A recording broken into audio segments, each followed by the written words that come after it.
Si seulement on pouvait voir l'intérieur des gens qui nous entourent, leur cœur.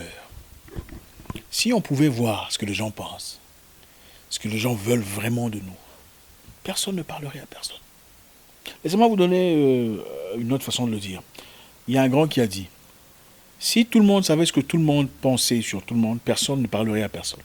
Moi je vous dis, si simplement vous pouviez entendre ce que votre interlocuteur, vos interlocuteurs disent après avoir raccroché, vous ne parlerez peut-être à personne. Après avoir rigolé, ri au téléphone, ah oui, je suis content de te parler. Ah c'est bon, ça se passe bien, la famille et les enfants. Ah ok, Dieu soit loué. Après avoir raccroché, si vous pouviez entendre la phrase qui sort après, beaucoup ne parleraient à personne. Les gens ne nous aiment pas toujours, et vous le savez, mieux que moi. Tout le monde le dit tout le temps. Le monde est jaloux, les gens sont méchants. Les gens ne veulent pas me voir progresser. Mais nous sommes les mêmes personnes à toujours dévoiler ce qui se passe ici. À tout le monde. Pourquoi? Vous allez marcher dans les rues, vous rencontrez un inconnu, une personne que vous ne connaissez pas. Dans un bureau, peu importe, vous commencez à parler de politique. Pourquoi? Vous mettez en vue votre vue sur la politique actuelle. Surtout quand vous allez dans un bureau ou dans un endroit qui pourrait vous apporter un progrès. Vous commencez ouvertement à parler avec ostentation de votre position sociale, de votre opinion sur les acteurs politiques. Pourquoi vous le faites? Comment êtes-vous surpris de voir que les choses ne fonctionnent pas dans la vie? Ah, le président, d'ailleurs, il est comme ça. Ah, j'aime pas ce qu'il fait ça. D'ailleurs, c'est des voleurs, tout ça. C'est bien. Il est peut-être un voleur. Il est peut-être moins sérieux. Il a peut-être emmené le pays dans un revers complètement incohérent. Mais êtes-vous obligé d'en parler avec des gens que vous ne connaissez pas? Et après, on s'étonne de voir que rien ne marche. On accuse les diables, les démons. Si pas l'attente au village, mon projet d'avenir ne fonctionne pas. Mon business n'avance pas dans la vie. Vous savez combien de gens ont perdu d'opportunités comme ça?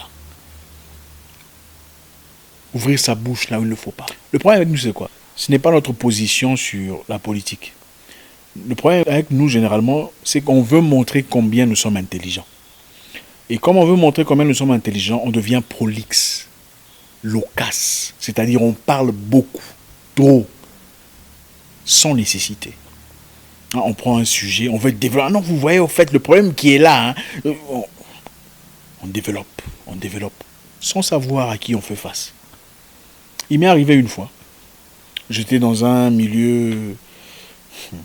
J'ai rencontré une personne de pouvoir qui me posait la question de savoir, alors Zach, pourquoi tu ne travailles plus avec l'autre monsieur? Qu'est-ce qui s'est passé? J'ai commencé à parler. J'ai commencé à expliquer. Tu vois, d'ailleurs, voilà ce qu'il a fait. Il m'a manipulé. Il s'est servi de mes revenus, de mes ressources. D'ailleurs, tu sais, ces genres de personnes, ils sont comme ça, comme ça, comme ça, comme ça. Ne sachant pas que lui-même était ce genre de personne. Lui-même faisait partie de cette catégorie de personnes. Il ne m'a rien dit. C'est plus tard que je l'ai découvert. J'étais choqué. Choqué par la stupidité que j'ai déployée, que j'ai affichée. Choqué par le calme qu'il avait à son visage. Et quand il faisait ça, en train de toucher la tête pendant que j'ai parlé avec ostentation de cette autre personne. Dans la vie, il faut savoir se maîtriser, gérer ses émotions, garder ses opinions pour soi. L'intelligence, c'est dire ce qu'on pense. Très haut, évidemment, sans doute.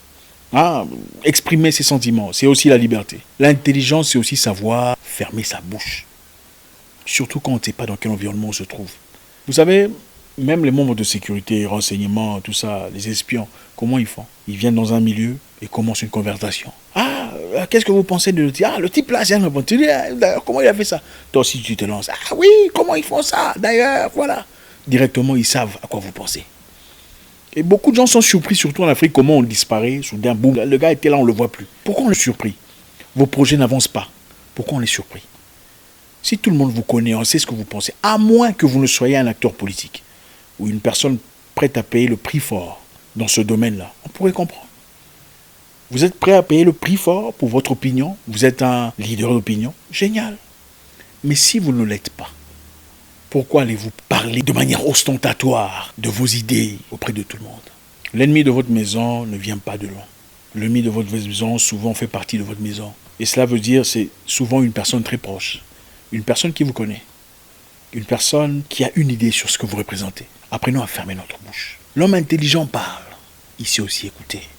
Observons. Vous savez, si vous voulez connaître une personne, écoutez la façon à laquelle, sa manière de parler des autres personnes qui sont censées être proches de lui.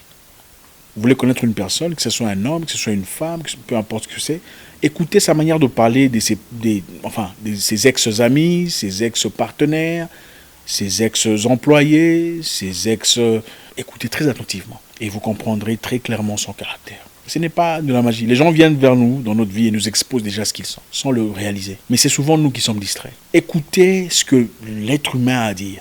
L'être humain, généralement, veut exposer, sortir, dévoiler, déployer ce qu'il a comme intelligence. Écoutez la manière de parler d'une personne. Vous rencontrez une personne pour la première fois, restez calme, écoutez. Ah, vous savez, moi, comme ça, dans ma vie, je fais ça. Ah, moi, tu vois, j'ai aussi, dans mon cas, c'était comme... Vous savez que vous faites affaire à probablement un narcissiste. Pourquoi est-ce qu'on est étonné plus tard de voir, de remarquer, de réaliser un comportement bizarre d'une personne? C'est parce qu'on fait très rarement attention. Dès les débuts, écoutez, observez, regardez. Apprenons à être discret. La discrétion, c'est aussi une haute forme d'intelligence.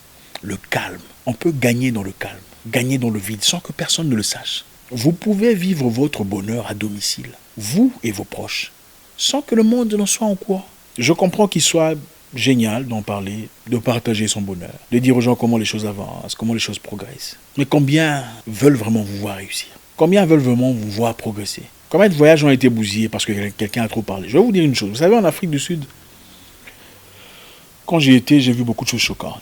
Il y a une communauté, je dois le dire, les Congolais, RDC, Quinois. Il y a des Congolais Quinois qui passent leur temps à l'aéroport. Qu'est-ce qu'ils font à l'aéroport? Pour chaque Congolais qui vient en Afrique du Sud, essayons d'aller en France, essayons d'aller aux États-Unis, essayons d'aller en Angleterre via Johannesburg, eux, ces Congolais Quinois vont signaler l'immigration sud-africaine, disant il y a des Congolais qui veulent partir en Europe ou aux États-Unis via ici. Vérifier leurs documents.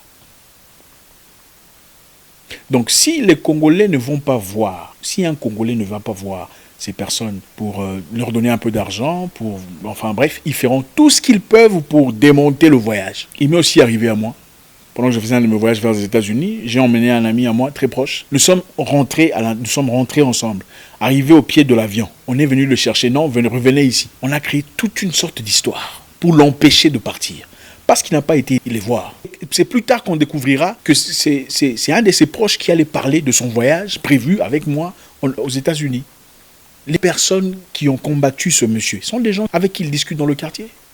Heureusement, voilà, j'étais là, je suis une personne assez connue par ses agents. Je leur ai dit qu'il était avec moi. C'est alors là qu'on l'a laissé partir. Dans la vie, il faut savoir se taire, réussir dans le secret. Le monde n'est pas obligé de savoir ce que vous faites dans la vie. S'ils ne sont pas obligés de savoir, on n'est pas obligé de comprendre exactement comment est-ce que vous faites votre argent. Ce n'est pas nécessaire, ce n'est pas une obligation.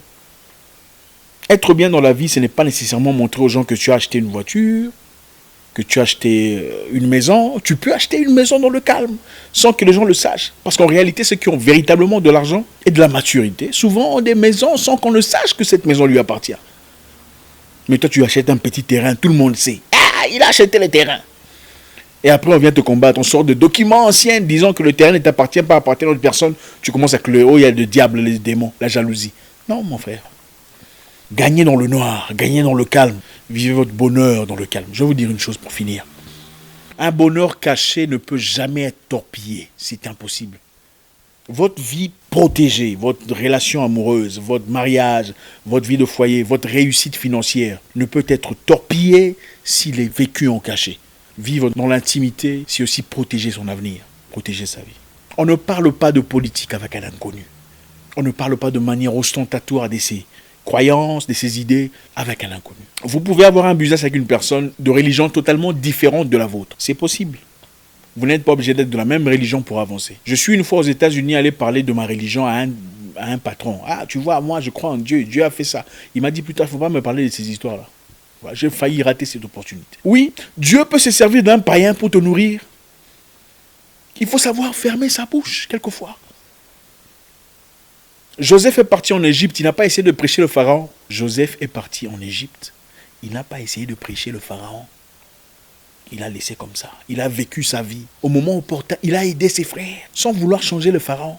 Il faut savoir fermer sa bouche quand c'est nécessaire et parler quand c'est nécessaire. Moïse est né en Égypte. Il n'a pas essayé de changer le pharaon. Il n'a pas essayé de changer. Mais au moment opportun, il a grandi dans la maison du roi. Au moment opportun, il savait instinctivement ce qu'il lui fallait faire. Ne parlez pas de manière ostentatoire de votre vision politique, de vos visions religieuses, de vos, peu importe ce que c'est, de votre façon de voir la vie. Vous pouvez vivre votre bonheur, vivre vos valeurs, vivre vos distinctions tout seul et avec les proches de votre vie.